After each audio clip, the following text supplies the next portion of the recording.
Hello परिंदे, कैसे हैं आप लोग। और आप लोगों ने कहाँ तक पढ़ चुका था। जहाँ तक मुझे पता है आप लोगों ने भाग 7 तक अच्छी तरीके से पढ़ चुका था। वंशागति का आणविक आधार आपका भाग 7 तक खत्म हो चुका है। ये है हमारा भाग 8। ठीक है, देखिए जिन जिन बच्चों ने अभी तक वंशागति और आणविक आधार का भाग 7 नहीं देखा है वो लोग क्या करें, वो जाएँ सीधे प्लेलिस्ट पर। कहाँ जाएँ? चैनल की प्लेलिस्ट पर। वहाँ पर प्लेलिस्ट का नाम होगा कक्षा 12 जीव विज्ञान के नाम से एक प्लेलिस्ट होगी और उसी प्लेलिस्ट पर सारे वीडियोज़ आपके अपलोड है। चैप्टर 1, चैप्टर 2, 3, 4, 5, 6 के जो चैप्टर है ना वो अपलोड हो रहे हैं। ठीक है, तो वहाँ तक मैंने आपको भाग 7 में बता दिया था। भाग 7 में मैंने आपको ट्रांसलेशन और है ना इसके बारे में बताया था, जेनेटिक के बारे में बताया था, जेनेटिक कोड वगैरह क्या होते हैं, एंटी कोडॉन क्या होते हैं। ठीक है, इसके बारे में बताया था। टीआरएनए कैसे है ना, कैसे मतलब लेकर के आता है। आप हमसे ये बताइए, क्वेश्चन आपसे ये है हमारा कि टीआरएनए यदि, क्वेश्चन देखिए मेरा, सुनिएगा क्वेश्चन सुनिएगा। ठीक है, जिसने भाग 7 देखा है, यदि टीआरएनए का एंटी कोडॉन सी, जी और ए है, सी, जी और ए इसका कोडॉन है, तो इसका हमको एंटी कोडॉन आप लोग बताओ। ठीक है, यदि सी, जी, ए टीआरएनए का कोडॉन है तो इसका एंटी कोडॉन क्या होगा, इसका आप लोग हमको एंटी कोडॉन बताओ। ठीक है, चलिए बताइए, ये क्वेश्चन आपके लिए। और हम आपको बता दें कि central dogma of molecular biology जो कहती है डीएनए से फिर एमआरएनए बनता है, एमआरएनए से प्रोटीन बनता है, इसकी क्रिया को क्या कहते हैं? ट्रांसक्रिप्शन और ट्रांसलेशन। ट्रांसक्रिप्शन और ट्रांसलेशन मैंने आपको अच्छी तरीके से बता दिया है। अब यदि आप लोगों को बिलीफ ना हो रहा हो, समझ ना आया हो अच्छी तरीके से, तो वीडियो को एक बार और देखिए, क्योंकि ये चैप्टर थोड़ा सा कठिन है। ठीक है, थोड़ा सा कठिन है, तो वीडियो को एक बार और घुमा के देख लो। ठीक है, कोई दिक्कत अब फिर भी ना समझ में आया तो क्या करो, एक बार किताब खोल के देख लो। अपनी किताब में देखना कि चैप्टर पूछा गया है, आया है कि नहीं आया, आया है तो क्यों आया है, नहीं आया तो क्यों नहीं आया है, ये देखना पहले। ठीक है, चलो यहाँ तक क्लियर है सबको। एंटी कोडॉन इसको बता दो जल्दी से मुझको। ठीक है, अब एग्जाम में देखो, आप लोग क्लास 12th के बच्चे हैं, एग्जाम में कैसे आपको कॉपी लिखना है, क्या करना है, इसके बारे में हम वीडियो लाएंगे। ठीक है, तो थोड़ा सा आप लोग बने रहिए चैनल पर। ठीक है, थोड़ा सा आप लोग चैनल को शेयर करते रहिए, लोगों को बताते रहिए। ठीक है, और अच्छे से पढ़ाई करते रहिए, आपका रिस्पॉन्स अच्छा होना चाहिए। आज की इस वीडियो में हम लोग बात करेंगे जेनेटिक कोडॉन के बारे में, यानी कि अनुवांशिक कूट के बारे में। किसके बारे में? जेनेटिक कोडॉन के बारे में, यानी कि अनुवांशिक कूट के बारे में। इसके जो पहले का लेक्चर था उसमें उसको थोड़ा सा एक्चुअली मोबाइल से ही वो शूट हुआ था, इस वजह से क्या था कि उसमें आवाज़ का कुछ कैमरा का इशू था ना, क्वालिटी का कुछ इशू था, बहुत भद्दा आ रहा था। लेकिन इतना भी भद्दा नहीं समझ सकते हो आप लोग, मैं समझा रहा था। ठीक है, तो उसको समझ लेना। और आज तुम लोग बताएं यार, आज थोड़ा सा भारी भारी मन टाइप का लग रहा है। एक्चुअली जुकाम हो गई बहुत ज़्यादा, इसके बाद फीवर हो गया। फीवर थोड़ा सा है, चढ़ रहा है, अभी दवा खाया हूँ, तब है पढ़ा रहा हूँ दवा खा के तुम लोगों को। ठीक है, चलिए, हमको पता है कि देखिए, हमें ये पता है कि जो हमारा आरएनए है, जो हम आरएनए बना रहे थे एमआरएनए, उसमें एंटी कोडॉन क्या होते हैं? एडेनिन, ग्वानिन, साइटोसिन और यूरेसिल। 4 कोडॉन होते हैं। कितने कोडॉन? 4 कोडॉन। इन 4 कोडॉन को हम लोग 3-3 के जोड़े में रखते हैं। ये देखो, ऐसे जोड़े में रखते हैं ना, तो ये 3-3 के जोड़े में रखेंगे तो ये पूरे 64 जोड़े बनेंगे। ये जो एक एक है ना, 1, 2, 3, 4, तो करके हमारे 64 बनेंगे यही खाली। तो हम आज हम जो आज बताएंगे आपको, हम आज आपको वही बताएंगे। ठीक है, तो देखिए, एक पुनेट का चक्र बोर्ड आता है, आप लोगों को बता दें। ठीक है, इसको मिटा दें हम। पुनेट का चक्र बोर्ड आता है। ठीक है, आप लोग जब मेंडल का आनुवंशिकता का नियम पढ़े थे तो वहां पर पुनेट का चक्र बोर्ड आया था। वो चक्र बोर्ड कैसा था देखिए, समझिएगा।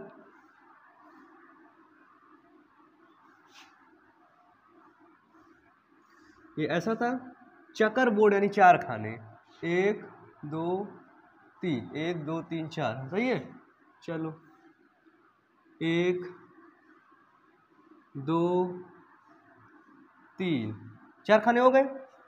ठीक है, 4 खाने। अब ऐसे करो चक्र बोर्ड में, 1, 2, 3, 4। सही है, हाँ, ये लो, ऐसे बनाओ अपने कॉपी में।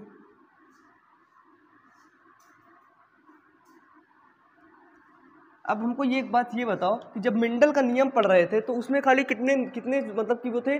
4 थे। ठीक है, 1, 2, 3, 4 इधर रख देते थे, 1, 2, 3, 4 इधर रख देते थे, आपस में मिला देते हैं सबको। ठीक है, यहाँ भी क्या है, यहाँ पे 3 है लेकिन 64 हमको बनाना है। तो हमको कैसे बनाएंगे देखिए, समझिएगा। ठीक है, सबसे पहले यहाँ पर लिखेंगे U C A G, ठीक है। क्या लिखेंगे? U C A G। अब यही सीरियल इधर भी लिखेंगे U C A G, ठीक है।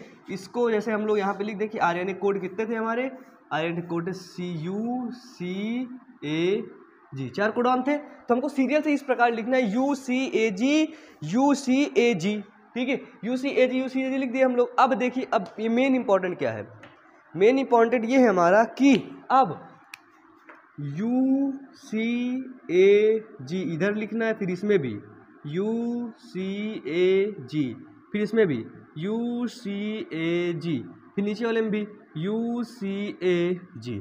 बताइए, इतना पहले आप लोग लिखिए मेरे साथ, जल्दी अपने कॉपी में बनाइए, तुरंत लिखिए इसको। इतना लिख लिए, इतने में किसी कोई दिक्कत नहीं। अब हम आपको ये समझा देते हैं कि देखिए, दूसरा मार्क कर रहे हैं, पतला चलता है जो, ठीक है। देखिए समझिएगा, इसका एक U हमको यहाँ पे रखना है, ये रख दिया। इसका भी एक U, इसका भी एक U, ये रख दिया। फिर इसका भी एक U बन गया, U 3 बन गए ना। जेनेटिक कोडॉन जो थे 3 बन गए, एक कोडॉन बन गए, 3 कोडॉन को बोलते हैं एक कोडॉन बन गया। फिर U मिलाएंगे U, फिर इधर से लिखेंगे C, फिर लिखेंगे U, फिर इधर लिखेंगे A, फिर इसको लिखेंगे U, फिर क्या लिखेंगे G।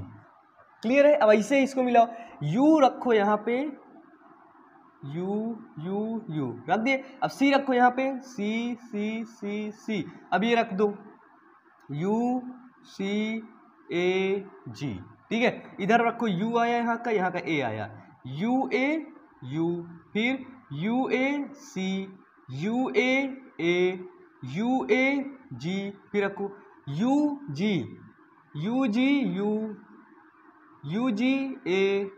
UGC होगा, सॉरी C है ना, UGC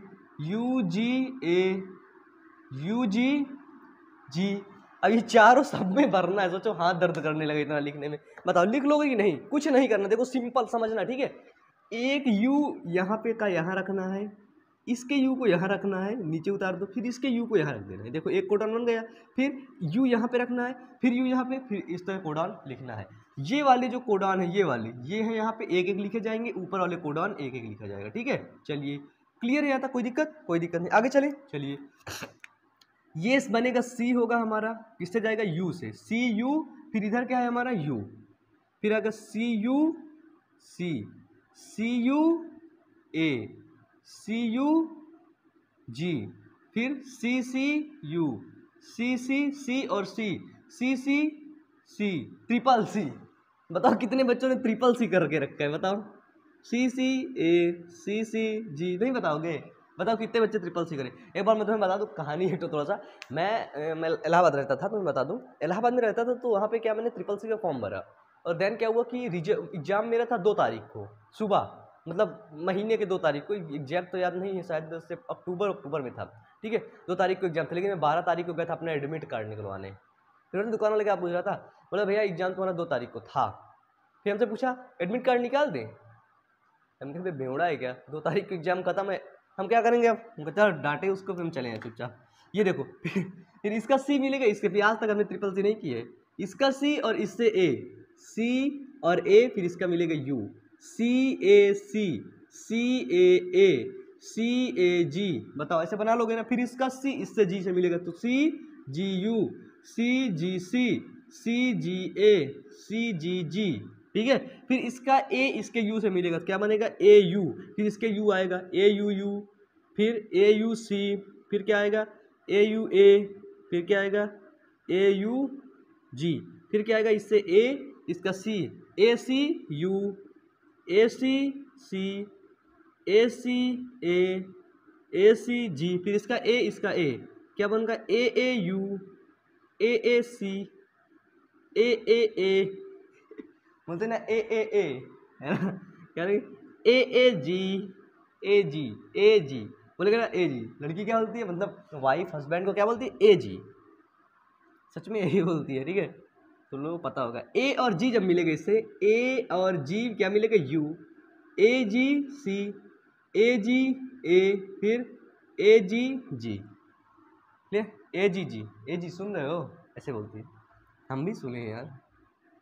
है ना। इधर से जी और इधर से यू, जी यू यू, फिर जी यू सी, फिर जी यू ए, फिर जी यू जी, फिर जी सी यू, जी सी, जी और सी मिलेगा जी सी सी, जी सी ए, फिर जी सी जी, फिर यहाँ से मिलेगा जी और ए, जी ए यू, जी ए सी, जी ए, जी ए जी, फिर इधर ये मिलेगा